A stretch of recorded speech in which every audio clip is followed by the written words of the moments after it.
You're listening to The Coffee Hour. I'm Sarah Golseth. I'm Andy Bates. We are continuing our history series, The Battle for the Augsburg Confession, with Dr. Cameron MacKenzie. We'll get to that in just a moment. Today's episode of The Coffee Hour is underwritten in part by Concordia University Irvine. You can learn more about Concordia University Irvine at cui.edu. Joining us today, again, is Dr. Cameron MacKenzie, the Forrest E. and Francis H. Ellis Professor of Historical Theology at Concordia Theological Seminary in Fort Wayne. Welcome back to The Coffee Hour, Dr. MacKenzie. Well, thank you. I'm glad to be here again. So this is episode 2 in our series. In our first episode, we covered the history of the Augsburg Confession in Germany, and I believe today we are coming across the ocean. Is that right? We sure are. Yep, we are. Right. Okay. So what happens to the Augsburg Confession? What is that transition period of when the first Lutherans start to bring this theology and the legal and theological document across the ocean to America? Yeah. Well, it's good to remember now that by the time we have run through the 16th century, big chunks of the German-speaking world have become Lutheran, as defined by adherence to the Augsburg Confession. And indeed, after 1580, basically adherence to the entire Book of Concord. A book, however, composers contended that what they were putting together was the theology of the Augsburg Confession. The whole Book of Concord is thought of as being expressive of that first document, the Augsburg Confession. Not all German speakers, of course, became Lutheran. In the South, particularly, Catholicism remained strong in the official religion of some of the territories like Bavaria. But it was also true that by the time we get to the end of the 16th century, some of the German territories had adopted the Reformed faith, and they can be defined by several different documents, but the one that's usually characteristic of the German Reformed is the Heidelberg Catechism. Lutherans have the Luther Catechism, German Reformed have the Heidelberg Catechism. So potentially, when we get immigrants from the German-speaking world, they could be Reformed, Catholic, or Lutheran. However, in the colonial period, there aren't very many Catholics coming. So you do get German Reformed and German Lutherans when Germans start to migrate. And there are a few Germans who come in the century, but the bulk of the German migration to America during the colonial period comes in the 18th century, really a generation or two before the American Revolution. And they settle largely in the middle colonies, I think Pennsylvania especially, but also New York. And there are some in the South. There are some in the Carolinas, for example, and Virginia and Georgia. So there are Germans who come in significant numbers to America. Most of them come from territories that are either Reformed or Lutheran. And of course, they bring their church inheritance along with them, with everything else that they bring from the old country. I should mention also that whenever you get Scandinavians coming to America, they're going to be coming with their brand of Lutheranism as well. And during the colonial period, early in the colonial period, we got some Swedes settling along the Delaware River. You do get Lutherans then coming to North America. Unlike, well, take this back. The Swedes actually do come in a movement that's authorized and blessed by the monarch. And so the monarch actually continues through the colonial period on a regular basis to send Swedish Lutheran pastors to that handful of Swedish Lutheran congregations that settled along the Delaware River, the colony of Delaware, the state of Delaware, and then later Pennsylvania. But that's not true of the Germans. They don't really have a state sponsor. Most of them are coming as indentured servants. It's kind of like temporary slaves, and they're going to be working and then work for their freedom and so forth. So we have to get others who are sending missionary pastors, if you will, to help the Germans out. And there are different institutions that do that. But one of the more important institutions that helps to send Lutheran pastors for the German Lutherans in the colonial period are the Halle institutions, the University of Halle, as well as other schools and training programs in Germany. A university had been established early 18th century, and part of its mission was to train pastors, and they sent missionaries to India, and they also sent about 25 such missionaries to North America. By the time this happens, Lutheranism has had a doctrinal theological fight internally that divides Lutherans into Pietists and Orthodox. Now, we don't have to go into that in great detail. It's a battle within Lutheranism, so that all the adherents formally subscribe to the Lutheran confessions, but they have different ideas about which elements of the Lutheran confessions are important and which aren't. And since it's the Pietists who dominate American Lutheranism in the 19th century, I'll just say a word or two, especially about the Pietists. When you have a state church, as we do now in Germany after the Reformation, everybody in the territory is a member of that church. So that means if we would go back to Saxony and just think about Saxony, if you've got a place like Wittenberg, it's not only the people who go to church who are Lutherans, it's also the people who don't go to church. When you're born, you're baptized, you're a Lutheran, and you'll remain a Lutheran, whether you believe it or not, for all of your life. It's going to take an awful lot for you to be kicked out of the Lutheran Church, because it's a state church, and the state church doesn't want to create a lot of divisions and problems. It wants to create harmony, social peace, and unity. And so everybody's a member of the state church, and basically they stay a member of the state church, whether they're really very good Christians or not. So when we get to the end of the 17th century, early 18th century, there arises a movement which said, this isn't any good. We can't have people considered good members of the Lutheran Church just because they're baptized, for whom Christianity has meant nothing subsequently. They've got to be awakened to the meaning of what it means to be a Christian. And the folks who were committed then to awakening people to what it meant to be a Christian are the Pietists. And so they began to preach and to teach that it wasn't good enough just to be baptized. When you hit adulthood, you were going to have to experience what it really meant to be a damned sinner and what it really meant to be redeemed by Christ. And that should be an emotional kind of powerful movement in your life, as a result of which you were a changed person and fully committed to the Christian lifestyle. So that's the kind of Lutheranism that predominated during the colonial period.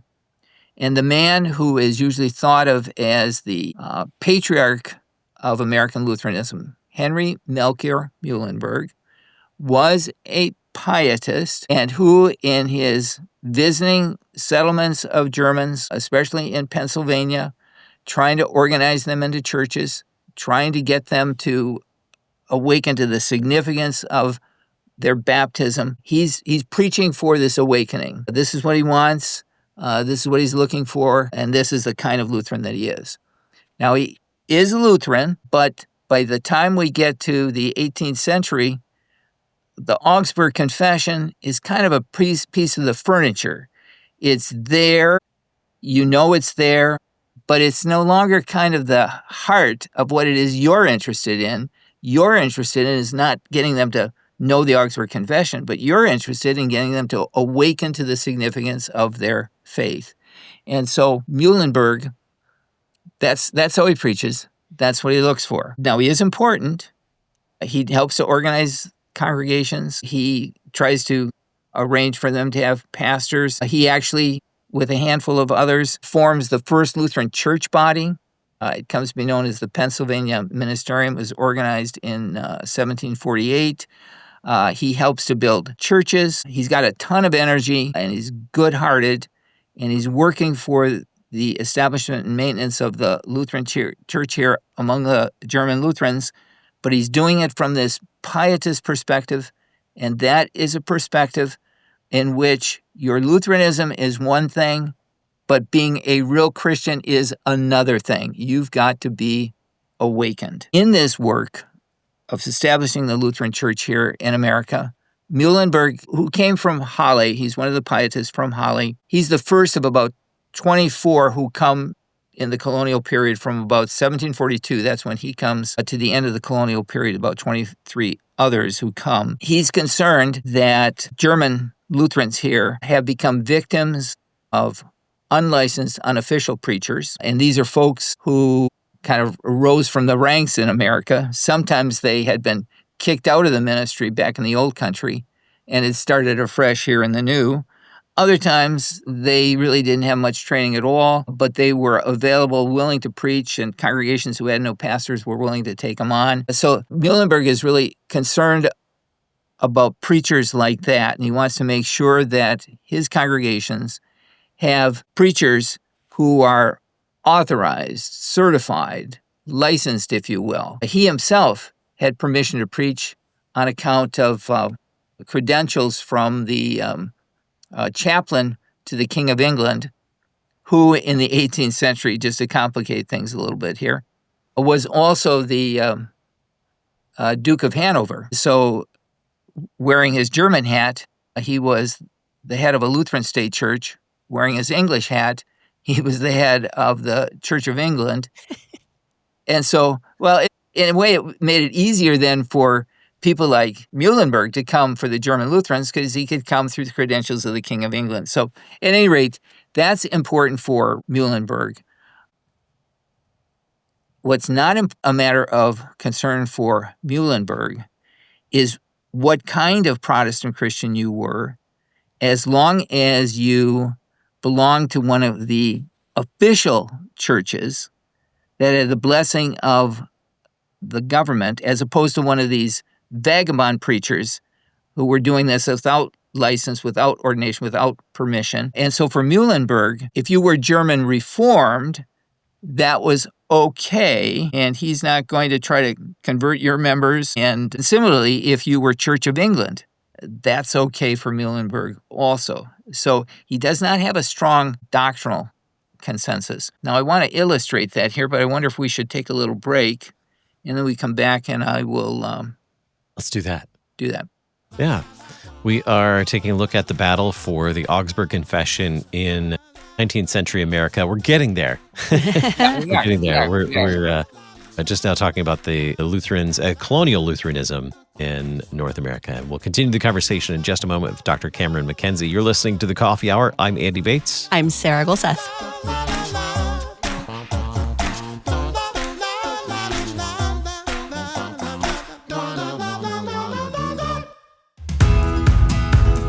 At Concordia University Irvine, you have the freedom to explore your future and your faith. Across over 60 on-campus and online programs, you'll experience Christian education that's uniquely designed to develop the whole person, to prepare you not just for your career, but for all of your callings in life. Here you'll explore life's toughest questions, gain lifelong skills, and make relationships that last a lifetime. Concordia University Irvine. Learn more at cui.edu.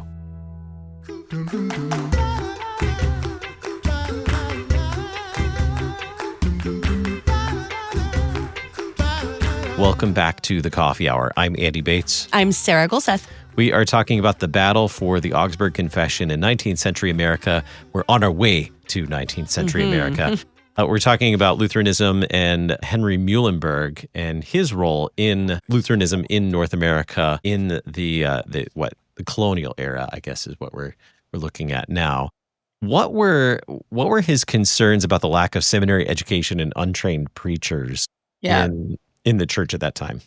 Right. America has a shortage of preachers, but the preachers that Muhlenberg wants are ones who are trained and authorized. He doesn't believe in just kind of raising people from the ranks because you don't know what you're going to get, and probably what you're going to get is not very good. That's kind of his position and view. Now, he and his Halle Pietist colleagues knew that they couldn't send everybody back to Germany.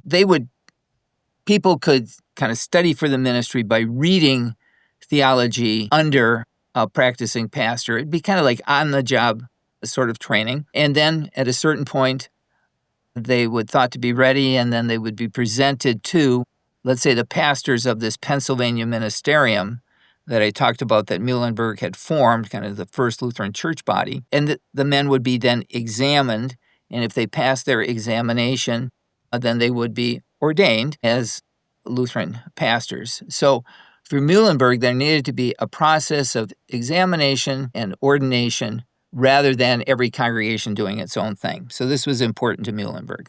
And he would do this as a Lutheran so that the end result would be a clergyman who could freely pledge his faithfulness to the Lutheran confessions, part of his ordination. But as I said before we took our little break, for Muhlenberg, almost more important than the doctrine was the fact that it took place under kind of official state church, the state church system. Even though the Pennsylvania Ministerium was not a state church outfit, Muhlenberg was friendly and supportive of other representatives of state church establishments who were here legally doing their work, whether they were Lutheran or not. And I want to illustrate this a little bit from his journals. Muhlenberg has left us a ton of materials from which we can assess his activities. At one point, he talks about the dedication of a new church in Philadelphia. This is a dedication of Zion Lutheran Church. And he describes the dedication service that he says this church is dedicated to the triune God, the Father, Son, and Holy Ghost, for the use of the German evangelical Lutheran congregation, which professes the pure evangelical doctrine on the foundation of the apostles and prophets and the two holy sacraments instituted by Christ, and here's the operative word for us, according to the unaltered Augsburg Confession and the other symbolical books. Now, this is great, and I'm all for it.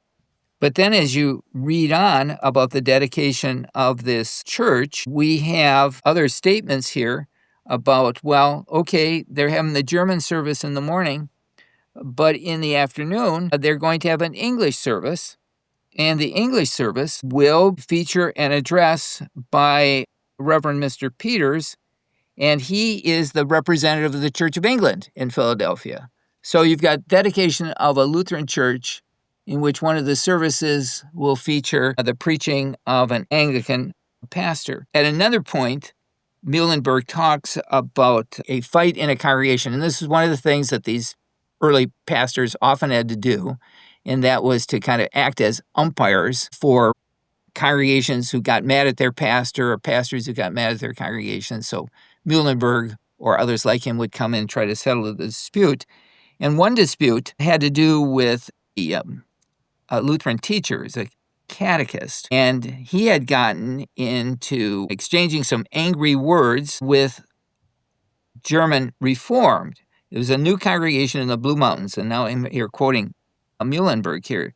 And he says, the people of both denominations, Lutherans and Reformed, are intermarried, and this causes sad dissension and harm if the ministers on both sides will not forbear one another and be examples to the flock.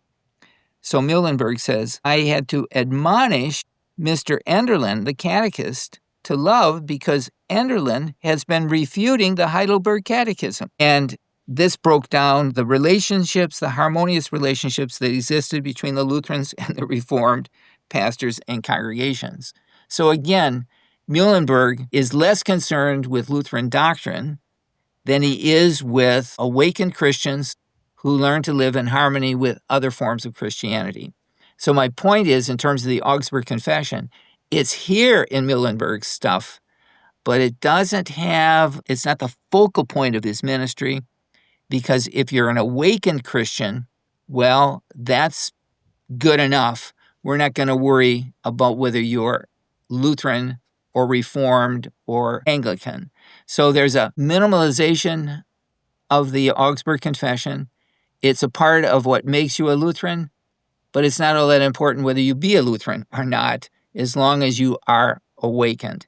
So there's a way in which the Augsburg Confession has been reduced in its significance, especially here in a Pietist ministry, which is going to make it problematical for what are the Lutherans going to do when they no longer have people from the old world coming in order to continue the Lutheran Church. And that's exactly the problem that happens. And I'll just begin this here before we get into our series for next time. The American Revolution comes along, and it's successful, of course, but in its success, it really is cut off from the old world. There aren't a whole lot of people on continental Europe who are all that thrilled with the Reformation.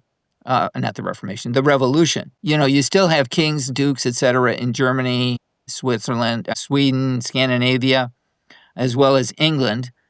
And they think of the Americans as this kind of revolutionary, radical, rabble type. So we don't get a lot of immigration of Germans or Swedes or anything. And we also get kind of a cutoff of the churches sending missionaries. So there are no more Hollymen after 1792. There are no more Swedish Lutheran pastors who are being sent by the king. The Americans are kind of on their own, and being on their own, they're going to have to decide for themselves as to how important Old World Christianity, with all its ceremonies, all its confessions, all its seminary training, whether that's important in the new American nation. In fact, we can close this off with one little anecdote. The Swedish Lutheran congregations along the Delaware River, they had become pretty anglicized by the time of the American Revolution. And when the Swedes quit sending Swedish Lutheran pastors to care for them, they decided that they were going to give up their Lutheranism, and they all became Anglican. That was the thing to do because they were speaking English.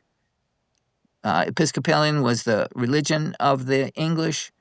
And so without Lutheran pastors, they just went all the way to a non-Lutheran denomination. So the question is, what's going to happen to the Lutherans who had been established by Muhlenberg and other Pietists when they no longer have reinforcements coming from the old country, no longer have pastors coming from the old country?